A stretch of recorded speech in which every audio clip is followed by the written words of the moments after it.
São da aula 4. Vamos ver como é que fica essa aula 4, para a gente poder depois passar para os alunos. Bom, então nós estamos começando essa aula 4, devido aos imprevistos, houve uma pausa de 2, 3 semanas.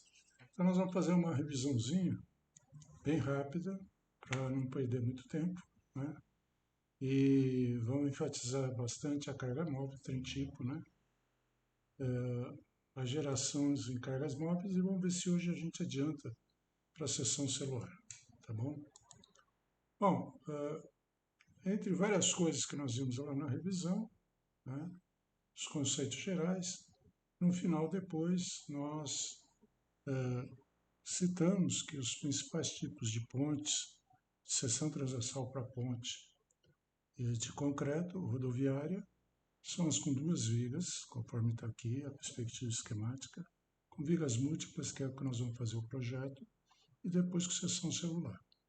Além dessas três, existe a possibilidade de fazer só uma laje. Quando os vãos são pequenos, talvez menor que 10 metros, por volta disso, você pode fazer só uma laje. É razoável fazer só a laje, não precisa de vigas. Bom, todo o problema, então, para a gente poder calcular a carga móvel, é que a carga móvel, como vai ser visto aí no desenho, ela é carga móvel que vai ser considerada na ponte, é composta por um veículo e cargas uniformemente distribuídas. E elas podem ter qualquer posição no tabuleiro da ponte. Então, uma maneira de resolver esse problema, de poder calcular os sócios para a viga, é você primeiro analisar junto à seção transversal, depois analisar ao longo da viga, longitudinalmente a viga. Então, estuda-se inicialmente qual a pior situação do veículo e as cargas que compõem o trem tipo, na pior situação quanto à seção transversal para dar maior carga, uma das vigas que eu tenho escolhido aí para calcular, a V1 ou V2. Bom, e aí dentro desses conceitos, né, nós já vimos, tem o trem tipo. Essa figura é da nova norma de ações que está em votação, não sei se já terminou a votação, mas saiu agora, setembro, né? Nós estamos em outubro, 2 meses, deve ter tido a votação, depois precisa ver lá na norma. E eles praticamente não modificaram nada. Essa nova norma, né, é a 7188, é de 2023, portanto, né, e ela fala sobre a carga móvel. E aí eles fizeram esse desenho aqui, perspectiva, que é aquele veículo que nós já vimos lá para trás, na primeira e segunda aula, né? É um veículo, o TB45, né, composto de três cargas aí, e na verdade três eixos, cada eixo com duas cargas de 75 kN, e ele só faz menção ao outro veículo, ele só desenha um deles com carga P, e depois no texto ele fala qual o valor de P, e depois fala para o trem tipo menor. Bom, eles resumiram bastante, enxugaram bastante essa norma. Eu acho que para quem não tem conhecimento fica até mais difícil, mas o desenho aí é bem interessante, né? O desenho perspectivo que aparece nessa norma aí. Vamos lembrar o que é o trem tipo? O trem tipo é o conjunto de cargas máximas móveis que pode atuar na ponte. Então, é essas cargas aí, mas as cargas distribuídas. E depois vão se dar dessa maneira, né? Esse desenho aqui é da norma, inclusive, né? Então, eles já estão pensando em passar esse veículo trem tipo longitudinal máximo. Mas isso os programas não fazem. Já citei aqui, né? Os programas fazem do método burro. Ou seja, você conduz o veículo, diz em que faixa ele vai passar, eles vão calculando os esforços. Para cada, por exemplo, 50 centímetros, 20 centímetros, quanto você quiser. E depois faz a envoltória. Bom, agora vamos entender o que é o trem tipo longitudinal. Aquilo é o trem tipo, o conjunto de cargas máximas. O trem tipo longitudinal, né? é o conjunto de ações absorvidas por uma viga, considerando o trem tipo na posição mais salvada da seção de transação. E, então, essa palavrinha aqui, longitudinal, muda tudo, né? Você tem a reação na viga para aquele conjunto de cargas que está numa pior situação. Isso independente do sistema que você está estudando. Tirando a laje, que é a parte, o cálculo, para duas vigas nós vamos ter esse conceito. Para as vigas múltiplas nós vamos ter esse conceito também. E para a seção celular nós temos esse conceito também. Nós acabamos determinando essas cargas aqui, P maiúsculo, P' e P, e depois nós vamos aplicar nas vigas. Bom, então com esse trem tipo longitudinal máximo calculado, ou seja, com isso daqui calculado, eu posso agora trabalhar com a viga e calcular, por exemplo, os momentos vetores, os cortantes, que são as duas mais importantes, mas poderíamos calcular outras coisas também, deslocamentos, né? Em geral não se faz isso, mas momentos e cortantes é possível fazer isso. Para isso nós precisamos da linha de influência. Agora, na parte longitudinal, veja que A e B agora são os pilares. Aqui é o vão da viga, nesse caso considerei dois balanços, uma esquerda e a direita.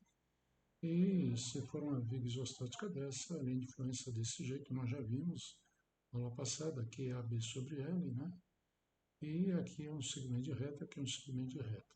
Isso aqui seria a linha de influência nessa seção S, o momento vetor na seção S. Podemos fazer também para cortante. Agora, quando eu tenho a linha de influência, eu pego o trem tipo, esse trem tipo depende da seção transversal, vamos lembrar de novo, né? Se for duas vigas, é um trem tipo, se for vigas múltiplas, é outro trem tipo, se for seção celular, um terceiro trem tipo. Bom, determinamos o trem tipo longitudinal e aí carregamos a linha de influência para ter, por exemplo, nesse caso, um momento vetor na seção S. Então, eu até estipulei algumas regrinhas lá, né? Você começa com as cargas concentradas, centra, esse desenho aqui não está bom. Não, está bom. Você centra ou coloca aqui, ó, por exemplo, essa carga aqui, essa aqui, essa aqui. Por que não jogar essa carga para cá? Porque se jogar essa carga para cá, você estaria trocando a posição da carga aqui com a carga lá. Essa aqui é mais favorável, tem uma ordenada maior que essa. Então, você põe na situação mais favorável e calcula o momento vetor, por exemplo, a situação. Então, está aqui as regras. Eu pensei que não tinha colocado.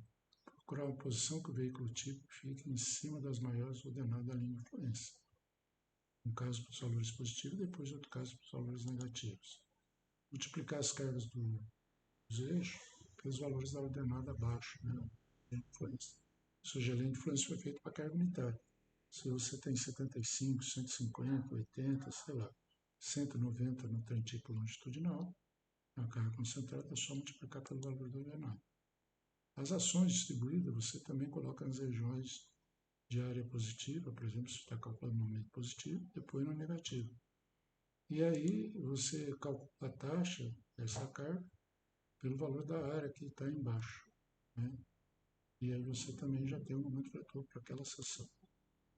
Então, por exemplo, para calcular, você faz um desenho do trem tipo, que é um trem tipo genérico, e desenha a viga longitudinalmente. Nesse caso, a viga simplesmente apoiada com 10 balanços, além de influência linear.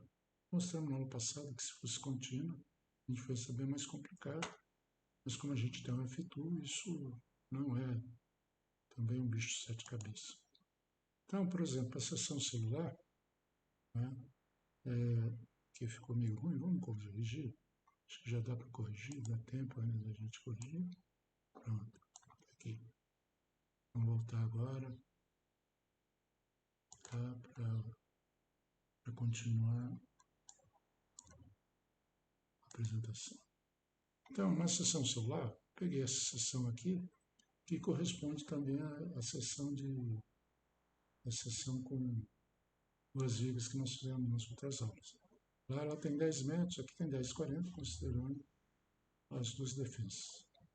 No fim, a base é 10 metros, então a outra também é 10 metros, dá para a gente comparar.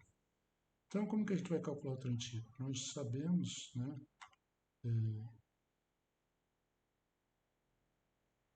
Ah, isso daqui ainda não pode ser feito. Bom, vou continuar aqui a gravação. Para fazer a sessão celular, nós teríamos que ter o trem longitudinal, carregar e achar os valores. Vamos avançar para a gente entender como é que é feito isso. Bom, então vamos ver que na seção celular, nós já vimos para duas vigas, vamos ver como é que ficaria aqui. Em primeiro lugar, o que são as pontes de seção celular? São vigas com seção transversal em forma de uma célula, né? Pode ser chamado de box grid ou tubular grid, cuja perspectiva esquemática, nós vimos aqui, ó, deixa eu mostrar aqui. Aqui é a perspectiva esquemática. Então a célula é isso daqui, né? Essa parte daqui. E aí vocês estão vendo que ela tem como característica uma grande rigidez da torção, porque é um elemento fechado, e também uma rigidez da flexão muito grande. Principalmente porque ela tem laje superior e laje inferior. As outras não têm laje inferior. E elas são fechadas. Pode-se prezar para efeito de cálculos e esforços de distorção que poderiam acontecer. No caso de pontos em concreto a gente despreza, porque para considerar esse efeito teria que ter uma rigidez muito grande que impedisse os deslocamentos, eles não são impedidos. Né? E essas pontes, elas são soluções interessantes quando você tem um traçado curvo, conforme está mostrando aqui na fotografia. Né? Isso é em São Paulo, lá na entrada de São Paulo, para andar pela Washington Luiz, ou depois é dos trabalhadores, né? Não. Bom, enfim, essas pontes aqui, além delas serem curvas, elas têm nessa variável. Né? E aqui de novo, uma amostra, essa aqui perto da rodoviária, não é aquela da chegada em São Paulo, essa é ligando uma alça da marginal à outra, ela é bastante curva, acentuada, e olha que ela também tem essa variável aqui no centro. Né? Então ela é o viaduto Engenheiro João Birman. Muito bonito, né? Feito lá na época que o Serra estava saindo do governo para ser candidato a presidente da República. É relativamente novo. Olha só o traçado dela.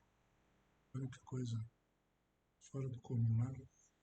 Até precisa ter cuidado aí para passar nela, não passar com muita velocidade, senão você cai dela. Bom, como é que a gente calcula o trem tipo longitudinal para esse tipo de seção? Eu adiantei essa parte, certo era vir com uma terceira, né? Passar primeiro a fuxar, não, fuxar é mais trabalhoso, então eu resolvi adiantar essa parte. O que nós vamos fazer? Nós vamos passear com a carga na seção transversal e tirar daqui algumas conclusões. No primeiro momento, tem a seção celular, colocar a carga exatamente no meio. Aí a pergunta é quanto vai para cada viga. Então deixa vocês pensarem, quanto aqui. Na aula eu vou perguntar para alguém. Mas obviamente que ao fazer isso, né, se a carga está centrada, ela vai metade, se vai haver um deslocamento na, na vertical, né, como a simetria ela está aqui no meio, não há porque todos os pontos descem para o de delta maiúsculo. E, portanto, isso é uma coisa que a gente usa muito, né? A gente compara os deslocamentos para comparar os esforços. Porque, de certa maneira, pelo menos em serviço, nas análises mais simples, a gente faz a lei de Hooke. Né? Deslocamento é proporcional ao esforço, ou esforço é proporcional ao deslocamento. Uma coisa que se faz naturalmente. É os programas mais sofisticados. O SAP, né? E se você não falar nada para ele, ele usa a lei de Hooke, ele usa resistências materiais.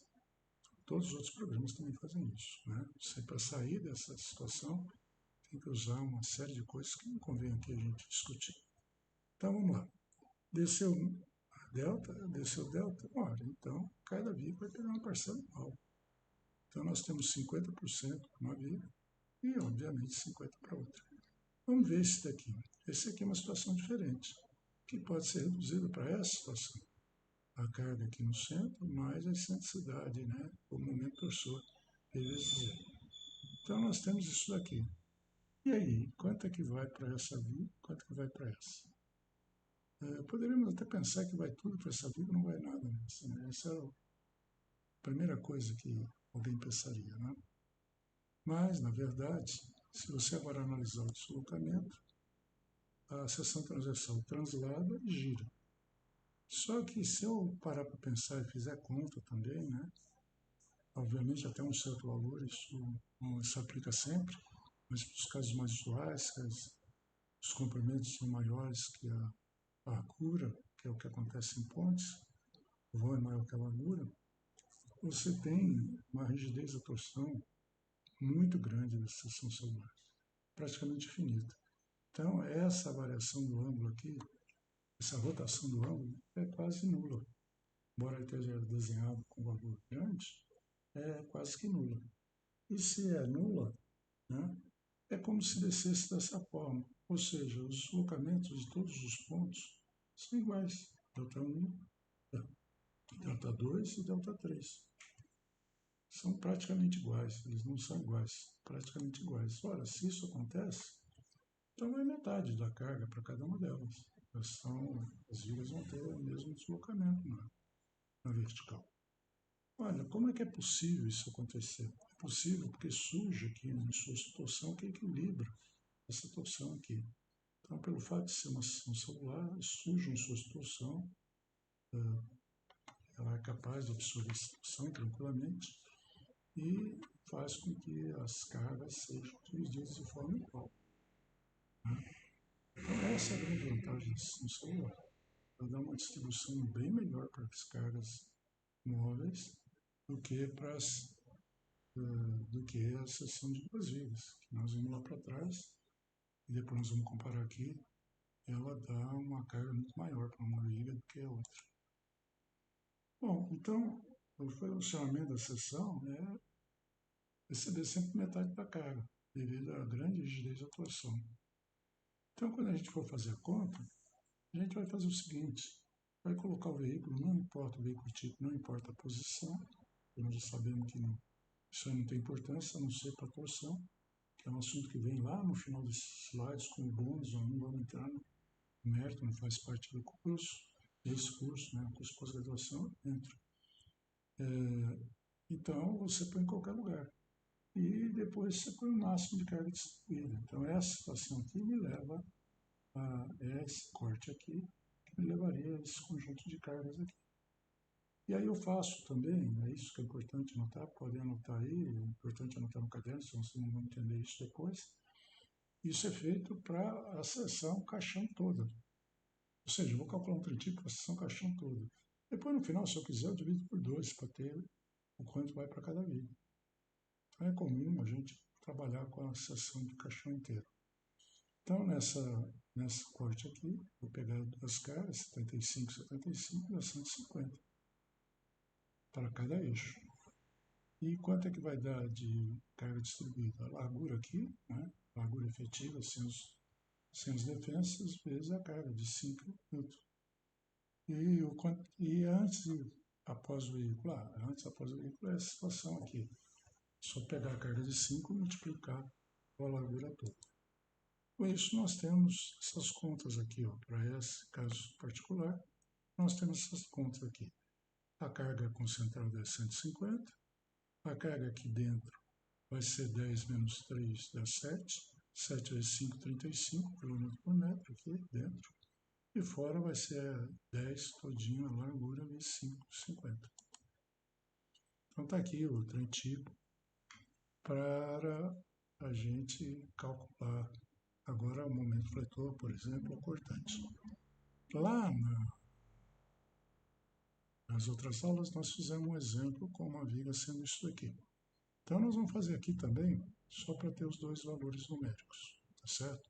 E aí comparar, vocês vão ver que é absurda a diferença, né? Mas essa ponte é mais cara a fazer, é mais trabalho. Hoje está caindo meio de moda. Só para algumas situações que ela é usada. Balanço progressivo, seção ponte estaiada. E alguma situação que realmente a curva é muito grande e prefere. Mas, de uma maneira geral, o pessoal ainda prefere fazer com liga múltipla. Porque eles dizem que isso é mais barato e mais rápido. Né? Então, caiu em desuso a sessão celular, que reinou durante 20, 30 anos. Primeiro as duas vigas, depois a celular, agora a viga múltipla. E aí fica muito mais bonito o viaduto também, né? O ponte. Muito bem. Então, eu peguei o F2, fiz essa brincadeira, nós vamos fazer aqui juntos daqui a pouquinho, né? Eu peguei o trem tipo, joguei lá no F2, peguei o momento no meio do vão, ó lá, e deu o momento máximo, sessão celular aqui, ó, deu 11.000, não sei o que, dividido, deu 5.591 máximo. E o mínimo deu 829. Já estou dividindo por 2 para ter por viga, para poder comparar. Vamos só retomar lá de 2 vigas. Eu puxei lá, cheguei a esses valores aqui, né? O trem tipo já é maior, ó, 195 de carga concentrada, contra 150. Agora aqui não, aqui é menor, 28 e 12,5. Mas no fundo, olha lá, quanto é que deu os valores? Deu 8.755 contra 5.591.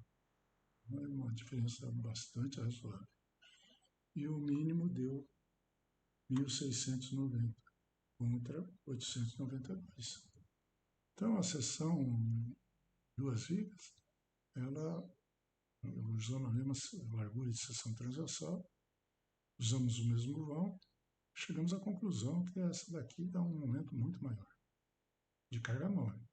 Você teria que ver o negócio do peso próprio, né, como é que ficaria. Mas carga móvel essa aqui dá muito maior. Muito bem, como é que eu cheguei nessa conclusão? Vou desabilitar aqui. De novo, né? Deixa eu mexer aqui também. Aqui. E agora, vamos rodar o F2. Eu já tenho aqui preparado, né? Posso passar esse arquivo para vocês. Tá aqui o F2. Eu deixei preparado para rodar os dois trem-tipos, o das duas vigas e da seção celular. Em verdade, para cada um deles eu tinha que pôr a inércia correspondente à área correspondente. Eu não fiz isso por preguiça, apenas por preguiça. Não deu tempo de fazer, na verdade. Então eu peguei uma das seções, acho que é a seção separada, e coloquei lá a inércia e a área. Ah, mas pode fazer isso com a seção celular? Ela tem inércia e área diferente. Pode, não dá problema. Dá problema na flecha. Flecha, se você for calcular, está errado. Mas como existe uma lógica entre a rigidez, a flexão e a área, ele não dá erro para cálculo de esforço solicitante, a estrutura isostática também. Então vamos carregar aqui, ó. Eu pus como ponte padrão F2, gravei lá, pus na aula 4, que é a aula de hoje. Aí carreguei, ó, 6, 36, 6. Né? Foi esse o padrão que eu usei. Esse do outro. A gente vai se pôr o balanço porque a carga mínima vai ocorrer, né? A vida biapoiada é tão simples, né? Simplifica muito o projeto. Bom, muito bem, eu fiz isso. Agora nós temos aqui os trem tipos. Vamos pegar aqui, ó, load train, tá? Aí abre isso daqui. Aí o TTL, vocês vão ver que esse TTL é exatamente o trem tipo da vida com a seção com duas vias. Então vou colocar aqui ele, olha lá, tá aqui, ó, 195, 1250, 28,13. Então tá aqui, claro que eu entrei aqui em cada um deles. Podemos até fazer agora depois do intervalo, quem quiser fazer isso, vem aqui e faz, né? Põe aqui no meu computador e pode fazer. Agora, para calcular o momento máximo do vão, eu podia ter posto aqui também o step. Ah, tá lá, o step tá lá. Sim. Então vamos colocar o momento fletor aqui. Agora eu vou bater aqui no meio. Ele vai pegar o ponto do meio. Olha lá. Pegou o ponto meio e os momentos, aqueles que eu tinha falado, 1.690 negativo e 8.755 positivo. Isso para duas vigas. Vamos comparar então agora com a seção celular. Nesse meu caso aqui eu faço assim. E agora eu venho aqui no load train. Como é que tem que fazer para sair daqui? Para ESC, tem que sair daqui. Aí load train. Load train, em vez de TTL, tem tipo celular. Esse deu certo? Se mudou? Mudou. 150, 35, 50. Só que são maiores, tá vendo? Lembra que tem que dividir por 2 também. Então, na verdade, é 25, 17, né? Acaba não sendo maior. Agora, isso aqui é menor. Tá? Não tem aquele negócio de carregar o balanço. Então, essa é a posição celular. Vamos calcular quanto que dá o momento no meio do vão. Coloquei aqui, veio no meio do vão e tem os momentos. Ó. O momento, lembrando que esses momentos são o caixão todo. Depois tem que dividir por 2 para ter cada liga. Então, nós vamos ter um momento de 11.182 dividido por 2 vai dar 5.000 alguma coisa, 5.500. O negativo deu 1.785, 2 dá 800 e pouco, que é aquilo que está lá no slide. Tranquilo? Vamos fechar, vamos terminar esse primeiro tempo da aula aqui.